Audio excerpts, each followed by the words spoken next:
High, আমি মোহাম্মদ জাকির হোসেন। আজকে আপনাদেরকে দেখাবো কিভাবে অস্ট্রেলিয়াতে আপনারা অ্যাপ্লাই করতে চান বা বিভিন্ন আইটেমগুলো বুঝতে চান, যাদের কনফিউশন আছে বিভিন্ন আইটেম নিয়ে, যে কীভাবে অ্যাপ্লাই করবেন এবং ক্যাটাগরিগুলো বুঝতেছেন না যে কীভাবে কোন ক্যাটাগরিতে অ্যাপ্লাই করা যায়। তার জন্য আমরা প্রথমে গুগল সার্চে ANZ ফুল সার্চ লিখে সার্চ করব।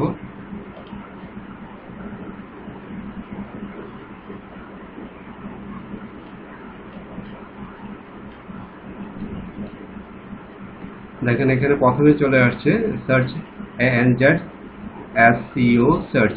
আপনারা এটাতে ক্লিক করেন।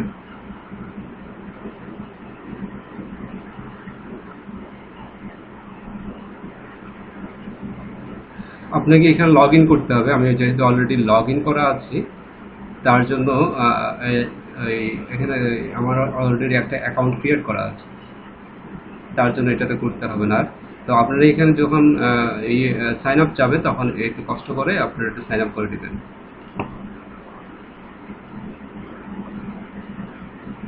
লগ ইন আমি ক্লিক করলাম। দেখেন যারা অ্যাকাউন্ট ক্রিয়েট করা নাই, নতুন ইউজার যারা, তাদের তো অ্যাকাউন্ট ক্রিয়েট করা থাকবে না। তো এই জিনিসটাতে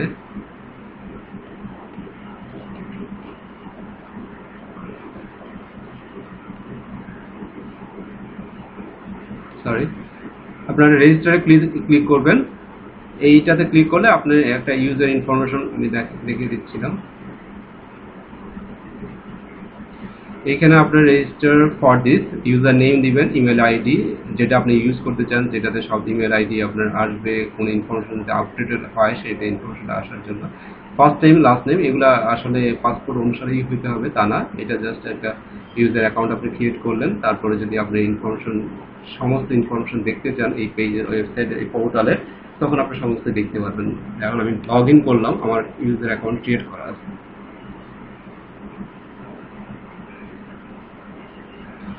এখানে দেখেন সার্চ বার, বিভিন্ন ধরনের drop and drop drop box আছে, সেটাতে আপনি এখান থেকে বিভিন্ন ক্লিক করতে পারেন, বিভিন্ন ইনফরমেশন পেতে পারবেন। তা আমি প্রিলিমিনারি প্রথম কিছু আইটেম দেখাচ্ছি। দেখেন এখানে যখন আপনি ক্লিক করবেন, এখানে বিভিন্ন ক্যাটাগরি আছে, লিস্ট 2017 to 18।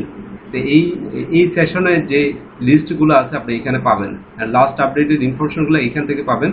তা আমি ওয়ান বাই ওয়ান দেখাচ্ছি। এখানে medium and long term strategic skills list, MTRS, তারা বর্তমানে নতুন নাম দিয়েছে, এগুলো আগে অন্য নামে ছিল, যেমন সল সল এই ধরনের নাম ছিল। এখন তারপর short term skill occupation list, occupation ceiling 2017 to 18। এখন আপনি এই ইনফরমেশনগুলো, যে এই আইটেম ক্যাটাগরিতে কতজন তারা নিবে, কি কি আইটেমগুলো আছে, সরি কি কি, যদি আমি এটাতে প্রথমে ক্লিক করি, তাহলে দেখ এইখানে এই ক্যাটাগরিতে এই স্কিল যাদের আছে তাদেরকে নেওয়া হবে।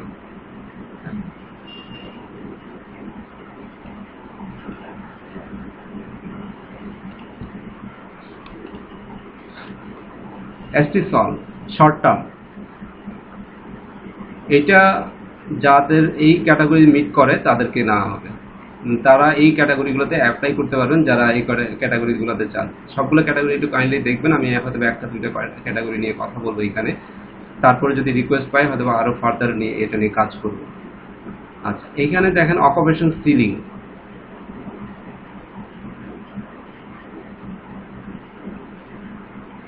এখানে ক্যাটাগরিগুলো আছে, যে কনস্ট্রাকশন ম্যানেজার, দেখেন সিলিং ভ্যালু হচ্ছে 5700। এটা তারা 9 জন, 5400 লোক তারা এই বছরে নিবে বলে তারা ডিটারমাইন্ড, এবং তার ভিতরে 5জন তারা অলরেডি নিয়েছে।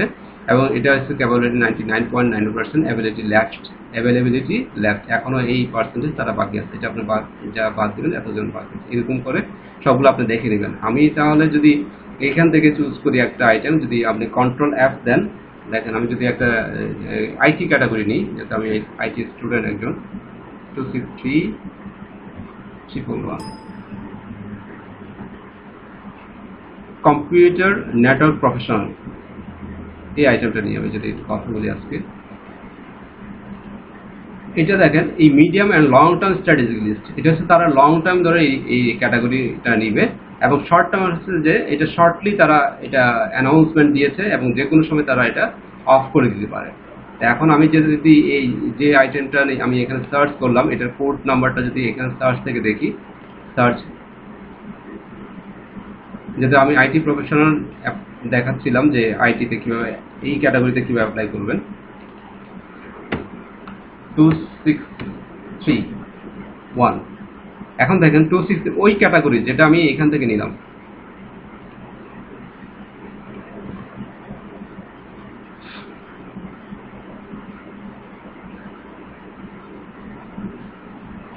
রাইট বাটন ক্লিক করে আপনি আরেকটা উইন্ডো ওপেন করে নেন, আরেকটা ট্যাব, এখান থেকে কন্ট্রোল F 263, এটা কম্পিউটার নেটওয়ার্ক প্রফেশনাল। আপনি ইচ্ছে করলে এটাতে সার্চ দিতে পারেন, এটা দিয়ে সার্চ দিতে পারেন। আমি আপাতত এটা দিয়ে সার্চ দিই বেসিক্যালি বোঝানোর জন্য ক্লিয়ারলি।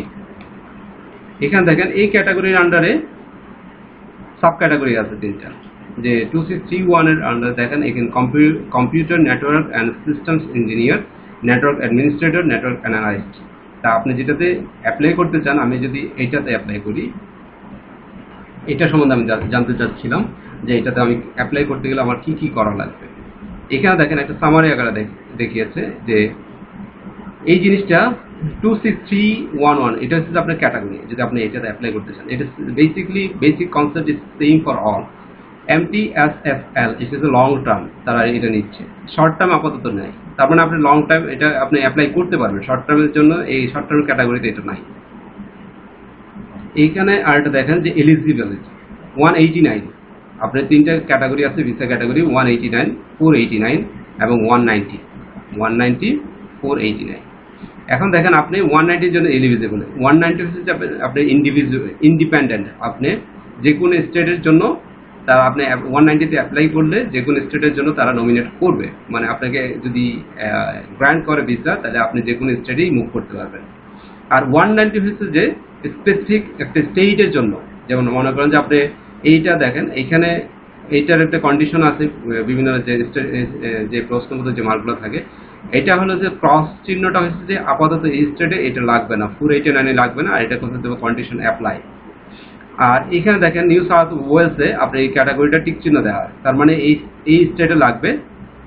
এটা তাদেরকে তারা একটা স্টেট, প্রত্যেকটা স্টেটের আন্ডারে আবার একটা ক্যাপিটাল আছে, এটা স্টেট, এটা ক্যাপিটাল।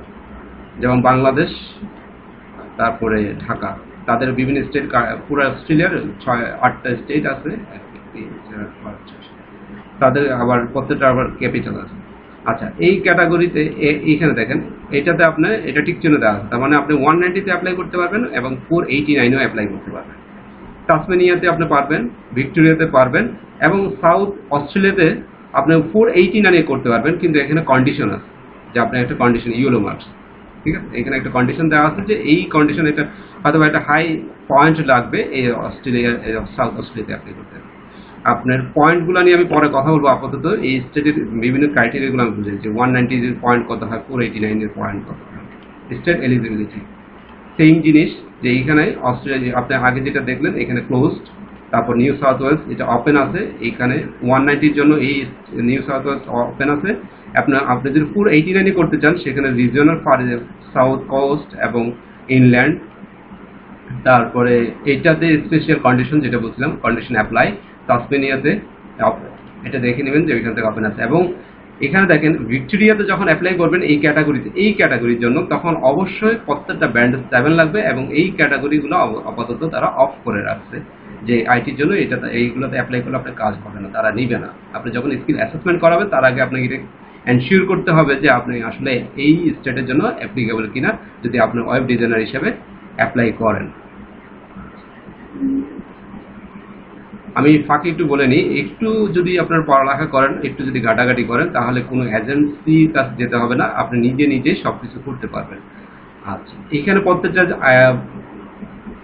এইটা দেখেন যে কোড যেটা বললাম আমি, অ্যাসেসমেন্ট অথরিটি, প্রত্যেকটা ইয়ার জন্য আপনাকে অ্যাপ্লাই যখন করবেন, আপনাকে অবশ্যই আপনি স্কিলটা অ্যাসেস করতে হবে। সেই অ্যাসেসমেন্ট অথরিটি এই ক্যাটাগরির জন্য ACS। আর স্পেশালাইজেশন আপনি ওইটার সাথে আমি যেটা বললাম যে আরও কিছু আছে, এটা রিলিভেন্ট, এটা এই নামেও তারা চিনে। আচ্ছা, ইউনিট গ্রুপ হচ্ছে যে এখানে টাস্কগুলো ডিটেলস বলা আছে, যে শর্ট ডিটেলস এবং এই টাস্ক। এখানে আপনি যদি 100% মিল হইতে হবে এবং এইভাবেই লিখবেন না, আপনি এর সাথে 60%, 70% বা 80% মিলে দেখবেন যে এগুলো আসলে কাভার করে কিনা। যদি কাভার করে, ইনশাল্লাহ আপনারা আশা করি আপনারা অ্যাসেসমেন্ট পেয়ে যাবেন। এইটা হচ্ছে যে আপনার ওই ইউনিট গ্রুপের আন্ডারে সাব ইউনিটে যা বললাম যে আরো 2টা গ্রুপ কাভার করে সেটা। অকুপেশন সিলিং যেমন এখন দেখেন এইটার জন্য এই বছরে 1318 ভিতরে 65 জন তারা নিচ্ছে, 95.07% এখনো বাকি আছে। এভারেজ উইকলি আর্নিং বর্তমানে যারা আছে তারা আসলে কত কি পরিমাণ আর্নিং করে এই জিনিসটা এখানে শো করছে। এখন আপনি যখন অ্যাপ্লাই করবেন 190-তে আপনার কোনো স্টেজে 2 বছর থাকতে হয়, আর 489 এর জন্য একটা ওইখানে 3 বছর থাকতে হয়। মানে 3 বছরের ভিতর 2 বছর বা 1 বছর অবশ্যই আপনাকে দেখাইতে হবে যে আপনি ওইখানে ছিলেন।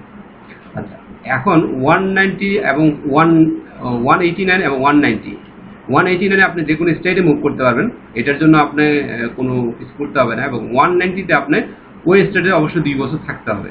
189-এর ফ্যাসিলিটিস আছে এবং 190 ফ্যাসিলিটিস সেম, বাচ্চাদের বিভিন্ন ধরনের তারা মেডিকেল ফ্যাসিলিটিগুলো দেয়, এটা দিয়ে অনেকে আবার সার্ভাইভও করতে পারে। কিন্তু 489-এ এটাতে কোনো ধরনের বেনিফিট দেওয়া হয় না, কোনো ধরনের ফ্যাসিলিটিস তারা প্রোভাইড করে না। এটার জন্য আপনি পরে আবার 3 বছর পরে বা 3 বছর পরেই বেসিক্যালি আমার আছে যে আপনাকে যখন আবার পিআরের জন্য অ্যাপ্লাই করতে হবে, এটা 2 বছর পরেই আপনি আবার অ্যাপ্লাই করতে পারবেন তাদের সিলেকশনের জন্য। এই হলো মোটামুটি আজকের জন্য। আপনাদের যদি এই জিনিসটা ভালো লাগে তাহলে আপনি আমার ভিডিওটি সাবস্ক্রাইব করবেন, তাহলে আপনার পরবর্তী টিউটোরিয়ালসগুলো আমি পয়েন্টস ক্যালকুলেশন এবং অ্যাসেসমেন্ট নিয়ে এবং অ্যাসেসমেন্ট রেজাল্ট নিয়ে এবং ভিসা অ্যাপ্লিকেশন নিয়ে বিভিন্ন ক্যাটাগরি নিয়ে আসতে আমি একটার পর একটা ভিডিও আশা করতেছি যে আপনি টিউটোরিয়ালসগুলো সাবমিট করবো, যাতে সবাই নিজেরাই করতে পারে, কোনো রকম দালাল বা কোনো ধরনের এজেন্সির বাটপারে বা কোনো রকম সমস্যার ভিতরে যাতে পড়তে না হয়। আমার জন্য আপনারা দোয়া করবেন। ভালো থাকবেন ইনশাআল্লাহ। আল্লাহ হাফেজ।